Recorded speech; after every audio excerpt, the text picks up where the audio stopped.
The health clinics at Binghamton's Franklin and Roosevelt elementary schools run summer and after-school programs that focus on health education and parent-child relationships.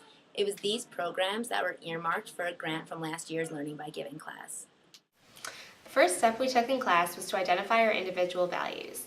We then defined the overarching values that we shared as a class. The areas we all shared a common interest in were health and education. We also decided that as a class we wanted to focus our philanthropic efforts towards children. We believe that philanthropy directed towards the younger generation would have the greatest impact in breaking the cycle of poverty that we discovered to be prevalent in the Binghamton area.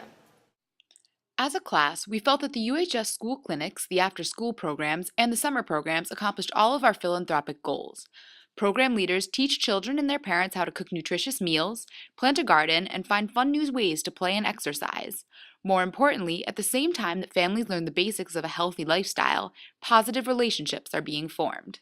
We're primarily play therapists, so we believe that bonding and communication happens in families with playing, sharing food. When they feel like they can come and they can share, then that extends outward. You know what I mean? And that's going to help them if they have problems. They're going to come to the school. They're going to ask for help. So the city of Binghamton is an area where 37.6% of the population live with obesity, and almost 1/3 of the whole population is living below the poverty line. My opinion about why it's difficult for people to connect with their children, honestly, is it's systemic poverty. It's hard to get down on the floor and play and have fun and belly laugh and enjoy a meal when you're worried that NYSEG is going to come shut your bill off if you don't have a decent bed. The third step we took as a class was to conduct interviews and site visits to assess the program's needs. After learning more about UHS, it was clear that any money we gave them would have tremendous impact. If we were to buy stuff like for the garden and hiking, all those extra things, like we've never even had all that until Binghamton University gave us funding. Like we were literally like... We were using our own money. We were using our own money. You know, yeah. and our own supplies from home.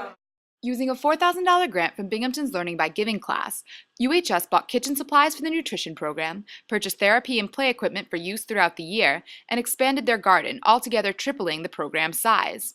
With the notable impact last year's grant had, we are confident that UHS school programs can expand even further, given the lack of similar programs in other schools.